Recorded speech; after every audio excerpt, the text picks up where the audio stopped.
Okay, Rabbi Isai, we're on the very last line of Mem Ches Amud Beis, and I want to just tell you where we're up to. The Gemara is going through a whole series of exegesis. Where do we learn that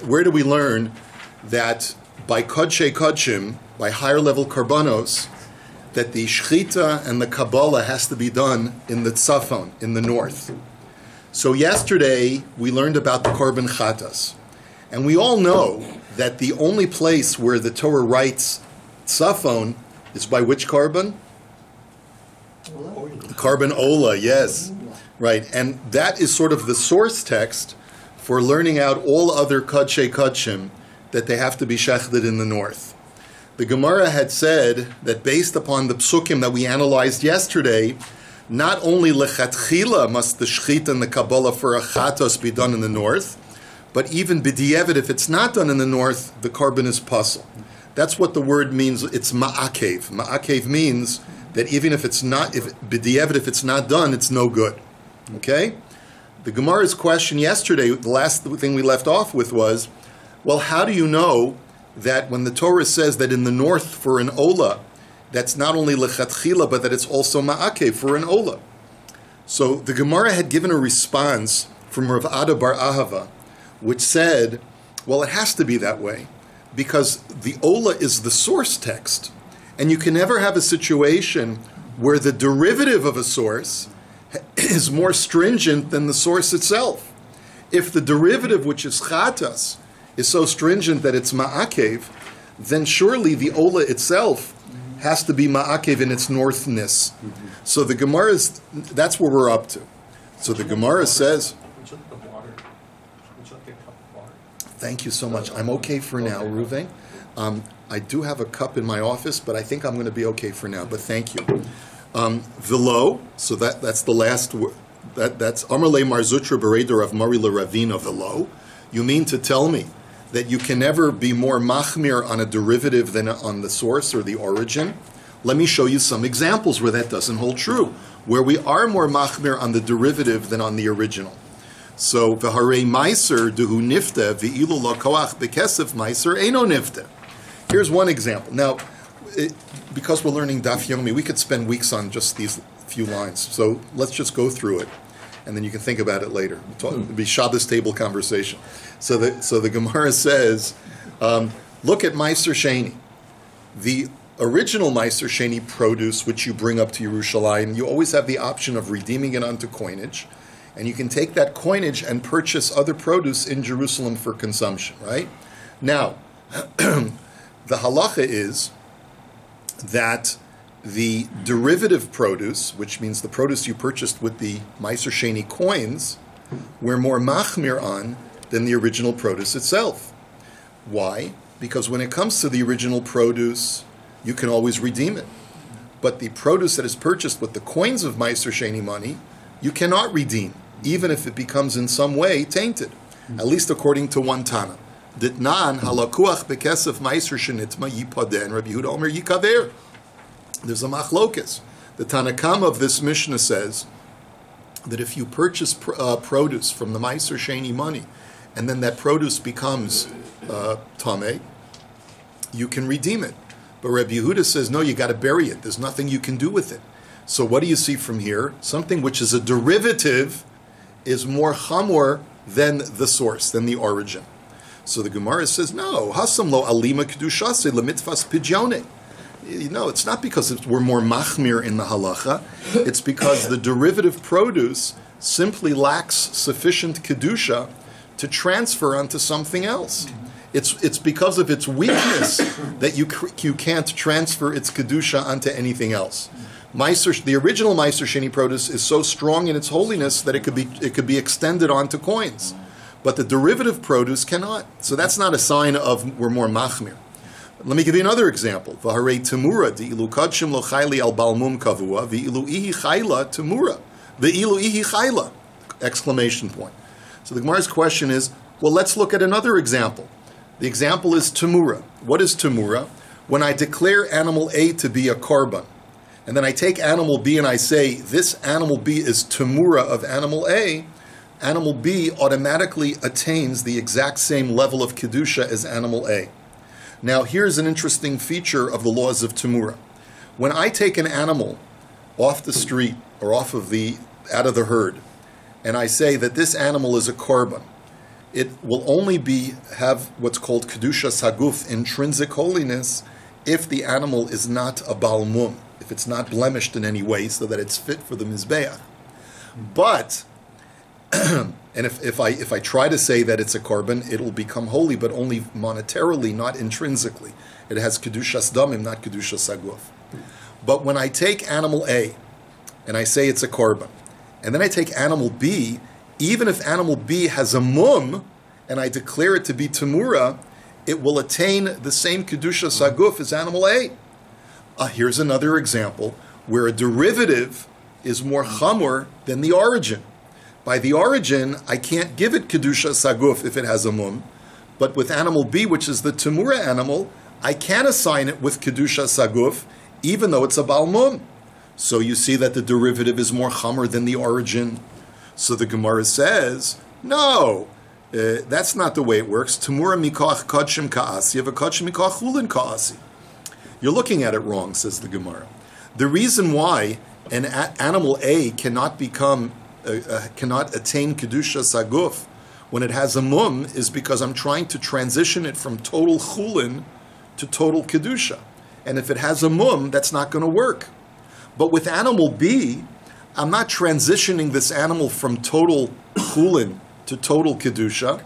It's attaining the kedusha of the original animal A. It's coming from a different starting point. When I declare something tamura, I'm taking pre-existing kedusha that exists in animal A and transferring it over to animal B. That's why it works. But it's not because of a special chumrah of the derivative. Let's look at another example. Harei Pesach dehu eno ton smicha nesachim tenufas chazei v'shok v'ilu moser didei ton smicha nesachim tenufas chazei v'shok. Let's look at another case where a derivative is more chamur than the origin. I designate an animal to be korban Pesach. Now, a korban Pesach does not have to have any libations, any pressing down, any waving of the body parts by the Kohen. And yet, if let's say I designated 2 animals for the korban Pesach, and I already brought my korban Pesach and I have this leftover lamb, what is the status of that leftover lamb? It's exactly, Paul, it is the din of a shlamim. And when you bring a shlamim, what's the requirement? You have to have libations, you have to press down on the animal, you have to wave it. All of these extra requirements are placed on the derivative that did not apply to the origin. So that's another example. So the Gemara says, Pesach b'shar yemos hashana shlamimu. That's also not a problem, because intrinsically within every lamb that is designated as a korban Pesach, it is also simultaneously designated as a korban shlami. Why is that? Because if I end up not using a lamb on the 14th, and I end up bringing it on in February, for example, it automatically reverts to a shlamim. So it already was inherent in the origin animal that it should be a shlamim. Just that if you bring it on the 14th, it's a korban Pesach. So therefore, it's not that the derivative is more chamur than the origin. The origin also was inherently had that same chumrah. You just don't have those chumras when it's a korban Pesach. It just gets removed. That's right, exactly. So now, that is a whole way of explaining why I know that an ola is, if it's not done in the north, it's ma'akev and it's going to be pasul.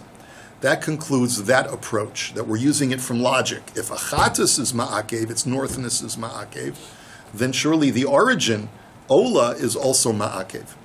Now we're going to take another approach, which is, I'll give you a totally different answer as how I know that an ola's northness is ma'akev. I learned it out from scripture. The Torah in the beginning of Parshas Sav, Zos Toras ha'ola, hi ha'ola, right? All of those times where it's emphatic about this is the ola, that emphatic verbiage is teaching me, and it's excessive, it's unnecessary. What is it teaching me? It's teaching me that it dafka has to be done this way, as prescribed, and if it's not done that way, it's not kosher.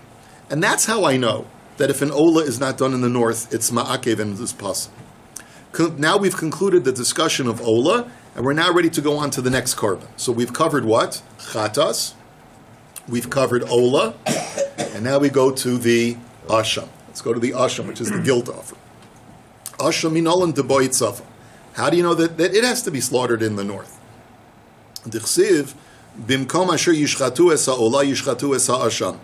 Because when the Torah generically talks about the korban asham in Vayikra chapter 6, it says in the same place where you slaughter the ola, you should slaughter the asham. It's quite explicit, right? So ashkechan shchita kabbalah minolan. Okay, fine. You've covered shchita. How do you know that the kabbalah has to be done in the north? Because right after it says that in the same place you slaughter the ola, you slaughter the asham, it then immediately says ve'es damo yizrok al hamizbeach, and its blood you shall place on the mizbeach. You shall throw onto the mizbeach. So the fact that the word its blood appears immediately after shchita implies ve'es damo yizrok kibul dami nami b'tzafon. That implies that the blood that you take from the animal right after shchita has to be in the same place that the shchita took place.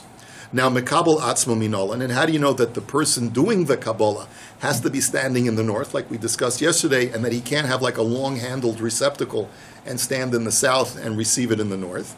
So the Gemara asks, damo ve'es damo. Because the Torah didn't have to use the word es over here. It could have just said, slaughter the asham in the same place you slaughter the ola, and blood you shall place on the mizbech. Why ve'es damo? Right, with the extra definite article of the word ve'es. That tells you that not only does the Kabbalah have to be done in the north, but also the Mikabel, the Kohen who's doing the Kabbalah, has to be standing in the north. Okay, ashkechan lemitzvah la'akev minolan. Same question. Now we know that there's a mitzvah to do it in the north, l'chatchila. How do I know that b'di'evet it's ma'akev, that if I don't do it in the north it's pasul? So, kra achrina ksiv, because I have a second pasuk. Now it's important to note that this second pasuk is in Leviticus chapter 14, which deals with a special case of an asham that is brought by a mitzorah. And a mitzorah brings an asham to atone for his tzoras, and there are special details that apply to his asham that do not apply to any other korban asham. Because so it says over there, v'shacharas hakeves, that he shall slaughter the sheep bimkom asher yishchares hachatos ve'es ha'ola, in the same place where you slaughter the chatas and the ola. So the fact that the Torah writes that you shech the asham in the north a second time teaches me that not only is it lechatchila, but that it's also ma'akev. So frek the Gemara v'hai lahachi hu da'asam yiborle l'chidetanya. 1 second, you're telling me that it's being written a second time is for that purpose, to tell me that it's ma'akev? But I have a brisa that tells me that that whole pasuk is coming for a totally different reason. Davar shahaya bichlal v'yatza lidon b'davar hachadash iato rashai lachzir l'chlalo ad shiachzirena akasuv l'chlalo b'ferish. It's one of the 13 hermeneutic principles in Rebbe Yishmael, that if I have a general category of mitzvah, right? Let's say a general category of a korban. Let's say the korban asham. There are so many different types of korban asham, but I have a general category called asham.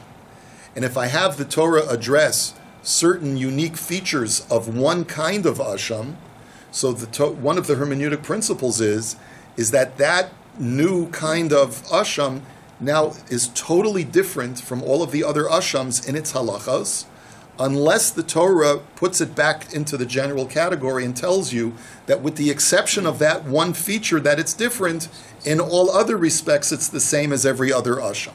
That's a principle of davar shahaya bichlal v'yatza, that if something was in a part of the general category and then it leaves, or then the Torah devotes special attention to it, you have to assume that once it departs from the general category, it totally departs, unless the verbiage puts it back in the general category for other purposes. So that's what this pasuk is for, because in what sense is the asham mitzorah different in its features from every other korban asham? Exactly. There's not only do you place the blood of the asham on the mizbeach, but you also place it on the human being who's bringing the korban asham, the mitzorah himself. You place the blood on his ear, on his thumb, and on his big toe. So therefore, the Gemara says, "Keitzad v'shachares hakeves bimkom asher yishchares hachatas v'sa'ola b'makom hakodesh ki kachatas ha'asham hu v'goymer." And the example of that is this pasuk by the asham mitzorah, right? It says, "She'ein talmud omer kachatas ha'asham, talmud omer kachatas ha'asham." Why does the Torah have to here say again that the chatas has the same din as the asham if that's something that we already know from the general category. Lefi sheyatza asham mitzora lidon bedavar hachadosh beboan yadu boan regel va'ozen yamanis, because there's a unique feature about the asham mitzora that doesn't exist by any other asham. It's the placement of the blood on the mitzora himself. So you might therefore think that since it has been removed from the general category, then it's completely, all of its halachos are totally different from any other asham.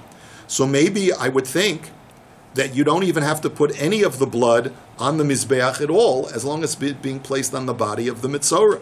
So therefore, Talmud Omar kachatas ha'asham hu machatas te'una matan damim ve'imurim legabi mizbeach af asham mitzora ton matan damim ve'imurim legabi mizbeach. And that's why the Torah needs this pasuk to tell you that no, the asham is like the chatas in all other respects. That even though it's unique in one aspect, that you put the blood on the person, but it is similar to all other ashams and chatases in that you have to still place the blood on the mizbeach. So the Gemara says, if the Brisa tells us that that's why I need this pasuk, how can I use the self-same pasuk to teach me that doing it in the north is ma'akev? That's the question. So imkei nichtov bahai velo nichtov bahai. So the Gemara gives a very interesting answer, and it says, at the end of the day, the Torah writes that the asham has to be done in the north in two places. One in Leviticus 6, where it speaks generically about all ashams, and one in the specific case of the asham mitzora. If indeed the Torah wanted to communicate that all ashams only lechatchila have to be done in the north, it could have just written the din of northness by the asham mitzora, and I would be able to extrapolate from there to all ashams.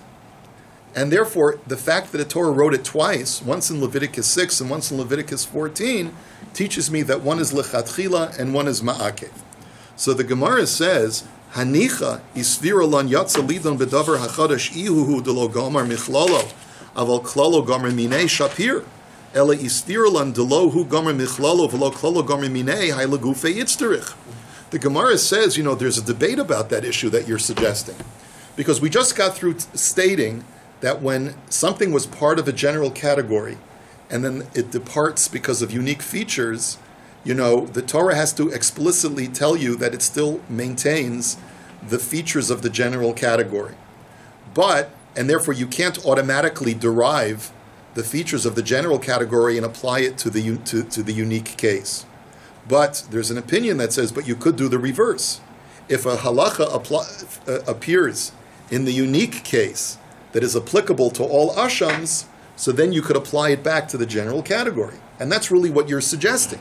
You're suggesting write northness by the asham mitzora, and then you can apply that to all ashams. So that I understand what you're trying to do if you subscribe to that way of thinking. But there's another way of thinking that says that once the Torah has removed the special case from the general category, not only can you not derive the halachas from the general category and apply it to the special case, but you also cannot take anything that appears in the special case and apply it to the general category. It's a two-way street. So if the Torah had written asham, that northness by the asham mitzora, according to this latter opinion, you wouldn't be able to apply it to the general category. And maybe that's the reason why the Torah had to write it twice. So the Gemara answers, Kaven da ahadre ahadre.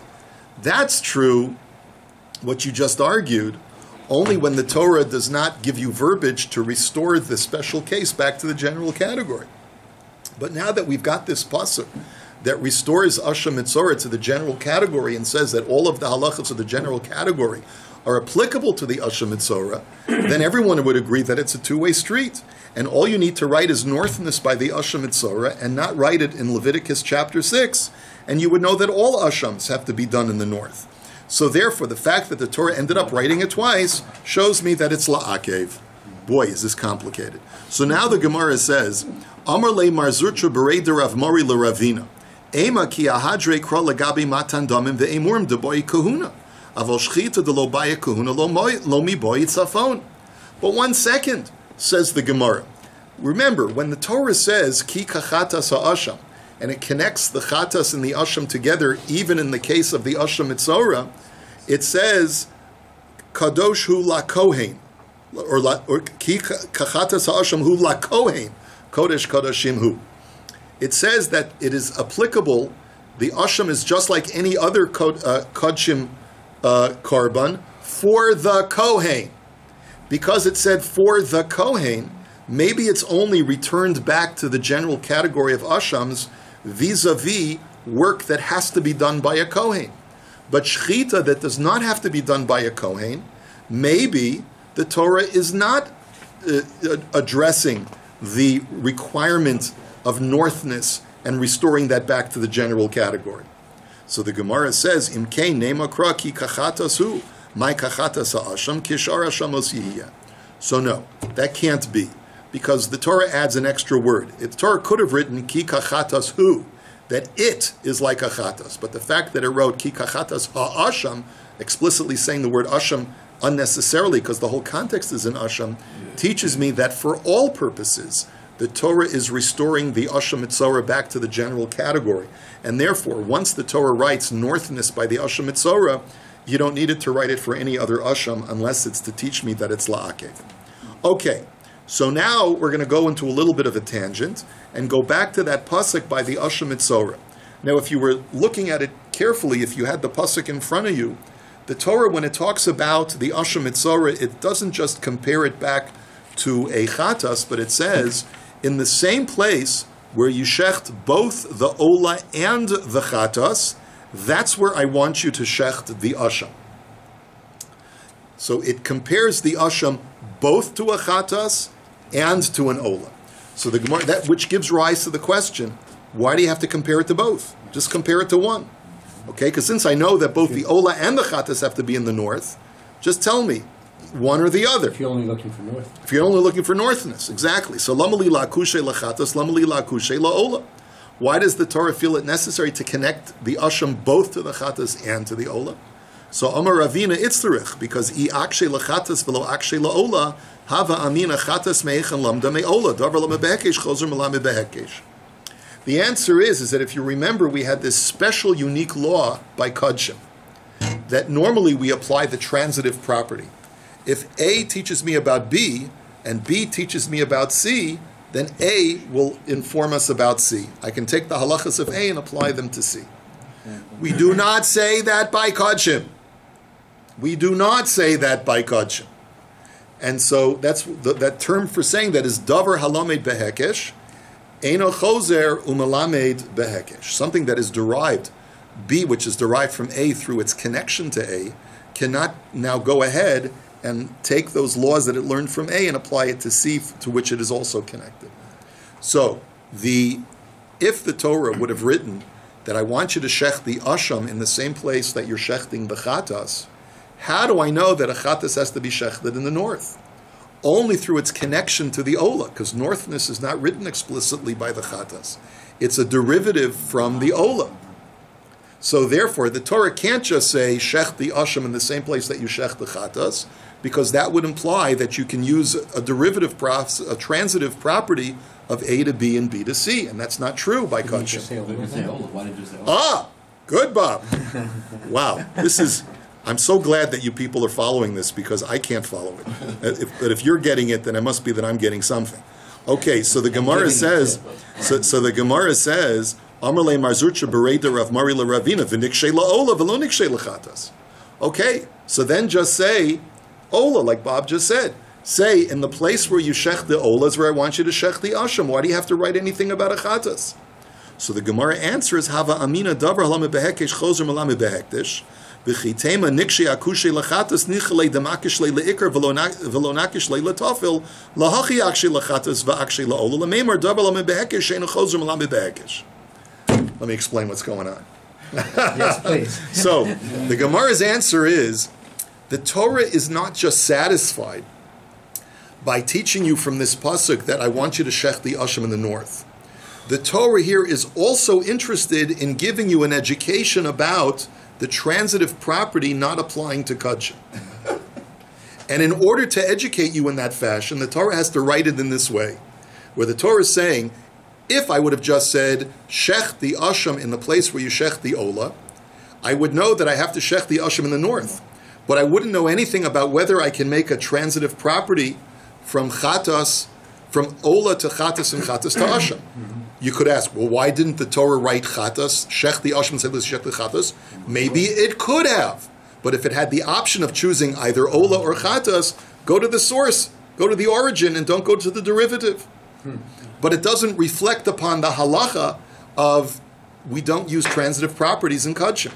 So the Torah deliberately wanted to write it in such a way where you'd scratch your head and you'd say, why is ola and chatas being written, both of them? You don't need both of them. Must be it's teaching me a lesson. I can only learn it from the ola, I cannot learn it from the chatas by itself. And so therefore it wrote it both to make sure that I understand that the transitive property does not work by kudshim. Okay. So this therefore, where we learn it out and then can apply this is therefore, according to this answer, this is the source text that the transitive property does not work for kudshim. Okay? So now the Gemara says, Rava Amar Mehacha. Rava says, that's very cool, Ravina. You're deriving. Yeah, that's yeah. That's what I say. I thought it was cool. Sababa, Ravina. You're learning it out. You're learning out that we don't use the transitive property by kudshim from the case of the asham mitzorah, like we just said. But I learn it out from somewhere else. I hold that the source text for how I know that I don't apply transitive property to kudshim is from a totally different pasuk, and it's from here. Now this is a little bit more convoluted. Dichsiv ka'asher yuram mishor zevach hashlomim. The Torah writes. Now we know that there's a hekesh between three. We've learned about this before. There's the sa'ir of the Kohen Gadol. I'm sorry, the par of the Kohen Gadol. Sorry, my apologies. The bull chatas offering, when a Kohen Gadol makes an error, he has to bring a special chatas. We also know that there's a par helam davar. When a community makes an error, they have to bring a korban chatas.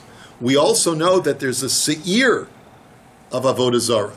When the community makes an error and they accidentally worship idolatry, they have to bring a special case chatas of a goat instead of a bull. Okay? Those three are all connected to each other, either spatially or conceptually. And therefore they're connected to each other with a hekesh. The Kohen Gadol is connected to the par helam davar because they appear sequentially one paragraph after the other in the Torah. And the par helam davar is connected to the seir avodah zarah because even though they're not connected spatially in the Torah, but conceptually they're connected because they both deal with communal mistakes. Okay? So the question is, are we going to be able to get from A to B and from B to C in the same way? And Rava says, I'll show you that we do not apply the transitive property from this. And so it works as follows. Kasher yuram mishor zevach hashlomim l'mai hilchasa. The Torah writes by the par of the Kohen Gadol that a verbiage that is seemingly unnecessary. As it shall be placed on the altar from the ox of the regular shlomim, so shall it be done for the Kohen's bull. So why did you have to write that? If it's to tell me that the innards that we're referring to are the liver lobe and the two kidneys, that's written explicitly in the paragraph of the Par Kohen Gadol. So why did you have to write it? So mishum deboy agmure yoseres hakaved ushtei kloyos mi par helam davar shel tzibur l'sirei avodas kochavim begufei loksiv umi par kohen Moshiach hu degomar lahachi itzterich kashi yuram denihavi keman dekosav begufei v'lo nihavi davar lo behekesh chozer umalamid behekesh. So the answer is, says the Gemara, the Torah needed to write explicitly an extra verbiage by the par of the Kohen Gadol to teach you that we are applying the transitive property from the par Kohen Gadol to the par helam davar to tell you that just like by the par of the Kohen Gadol, you have to take the liver lobe and the two kidneys and place it on the mizbeach, the same halacha applies to the par helam davar. Now, we also want to transfer that over from the par helam davar to the seir avodah zarah. But we're not able to do that because it's not written explicitly by the par helam davar. It's only derived from the par Kohen Gadol. So the Torah wrote the extra verbiage by the par of the Kohen Gadol so that you would take that extra verbiage, apply it as if it's written by the par helam davar. And that extra verbiage teaches you that even though you can't use the normal transitive property to apply the law of placing the kidneys in the liver lobe by the seer of Avodah Zarah, since you have that extra verbiage, it is as if it's written explicitly by the par helam davar that you should use the 2 kidneys in the liver lobe, and therefore I can now transfer B to C. Because B takes over A. Because B takes over A, right? B now it's as if it's written explicitly that the liver lobe and the 2 kidneys have to be placed on the Mizbech. And now I can apply that to C. Now, so you see that the Torah goes out of its way to do this because you can't use a straight transitive property. And that's how I know that the transitive property doesn't work by Kach. So, Amarle Rav Papa Rava, V'lichtave begufe v'lo nakish. He says, I don't understand. It's like the Torah scratching its head like this. Why did you have to do that? Why couldn't the Torah just write explicitly by the par helam davar, the liver lobe and the 2 kidneys, and not write it by the par Kohen Gadol, and not write it by the Sawyer, and it's in the middle, and you can apply the transitive properties in both directions. So the Gemara answers, Ikasav begufe v'lo akish, hava amina davar halame behekesh chozer malame behekesh, v'chitema nakshi akushe nichale dekasve begufe mida akish le akushe, lachi kasve v'akshe. Lememra davar halame behekesh and chozer malame behekesh. Similar answer that we gave before. That would have been a simpler and more elegant way of presenting it. But the Torah wanted to go out of its way to teach you that you can't use the transitive property. In other words, if the Torah would have just written it by the par helam davar straight, right, explicitly, 2 kidneys in the liver lobe, I would have been able to apply that to the par of the Kohen Gadol. I would have been able to apply it to the seer of Avodah Zarah. But it would tell me nothing about the law of the transitive property. I could have said, well, maybe you could use the transitive property, but it was more elegant for the Torah to write it this way. And therefore, we didn't have to rely on the transitive property. But now that the Torah is written in such a convoluted way, that I have extra verbiage by the part of the Kohen Gadol, and it has to be taken and reapplied as if it was written by the par helam davar. And then from that extra verbiage that's now written by the par helam davar, it's as if it's written explicitly by the par helam davar, so that I can apply it now to the seer of Avodah Zarah. You see that the Torah has gone out of its way in such a convoluted way to teach you specifically that we don't apply the transitive property to Kach. That's the answer. So now the Gemara says, fine. Davar halamid behekesh ein chozem alam behekesh. So you've successfully proven the fact that when I have 2 hekeshes to make, I can't apply the transitive property of A to B and B to C. I get it. But either using Rava's source or using Ravina's source, like we just spoke out. But davar lamed behekesh mahu she'elamed b'gzeira shava. But now I have another question. What if I have A to B is connected through a hekesh? Either spatially or conceptually, 2 laws are the same, right? But then I have 2 completely disparate laws, but they're connected through a gzeira shava, that the words are the same in each parsha. Can I apply the transitive property in that case? I get it that you can't apply the transitive property when A to B is a hekesh and B to C is a hekesh. But what about if A to B is a hekesh and B to C is a gzeira shava? Will that transitive property work? So the Gemara's answer is Tashma. Come and listen. Rabbi Nasan ben Avtulmos Omer, Minayin lepricha bebegadim shehi tahora. Nemar karachas vegabachas bebegadim, v'nemar karachas vegabachas ba'adam. Malahalan parach bekulo tahor, afkan parach bekulo tahor. Now, let's just review some laws of tsaras. When a person develops a lesion on his skin, the Torah says that if it spreads to the entire body from head to toe, then paradoxically, the Torah says that he is tahor. He is not tameh, he is tahor. Now, how do I know that that applies also to a garment? If a garment develops a leprous spot, like mold, and then it spreads to the entire garment, how do you know that it's tahor? Because of a gzeira shava. The verbs karachas and gabachas are written by human or skin tsaras, and they're also written by clothing tsaras. Now, in the context of skin tsaras, the words karachas and gabachas apply to a lesion that appears on the scalp or on the area of the beard where hair normally grows. Okay? So the fact that it's written over there, those two words, karachas and gabachas, and those words are also featured in the saras of clothing, teaches me that whatever applies, using Gzeira Shava, whatever applies to skin saras also applies to clothing saras. Straight Gzeira Shava, right? Very innocent, simple. Not so fast.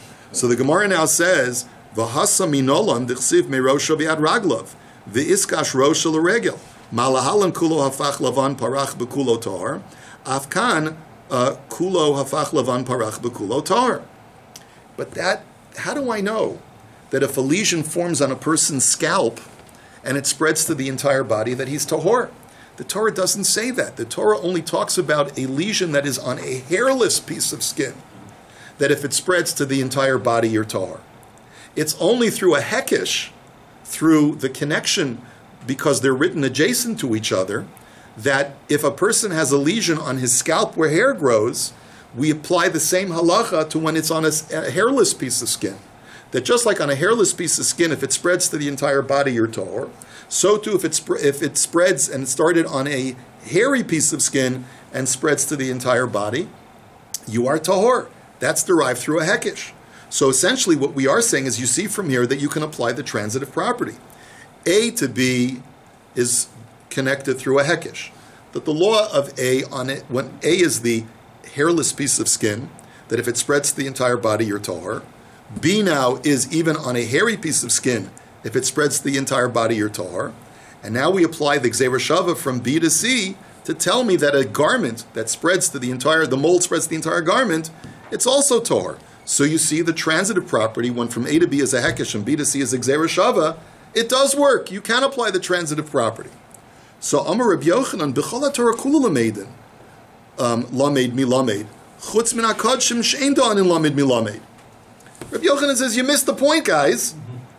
We're talking about the transitive property by Kodshim.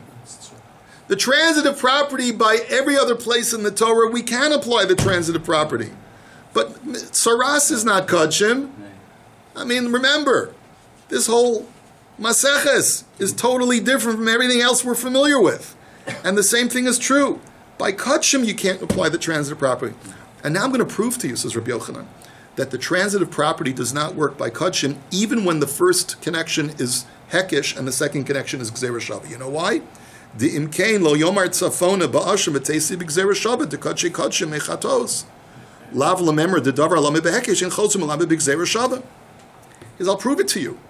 Why does the Torah need to say that a korban asham has to be done in the north, just like in Ola? Why don't you use the transitive property?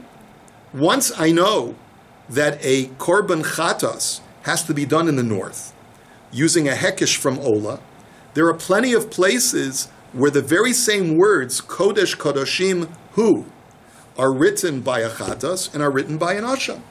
So I have A to B, Ola to chatas teaches me that a chatas is in the north. Now use Gzeira Shava to connect chatas to asham. And it's totally unnecessary to say anything about northness by the korban asham at all. The fact that the Torah makes a point of writing it teaches me that the transitive property does not work by Kodshim. So the Gemara says, not so fast. We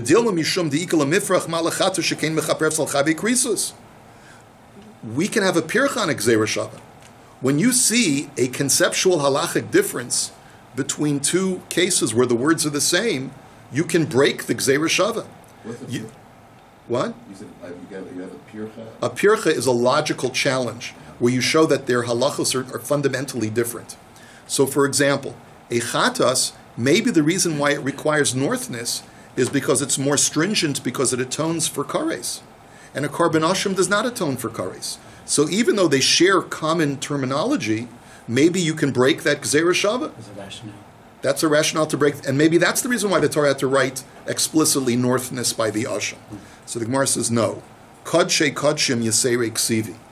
The Torah writes multiple times the term kodesh kodashim hu, both by chatas and by asham. And when the Torah writes it multiple times, that's called mufneh, which means that there's excessive verbiage on both sides of the Gzeira Shava, and there you cannot apply a pircha. You cannot use a logical challenge to break the Gzeira Shava.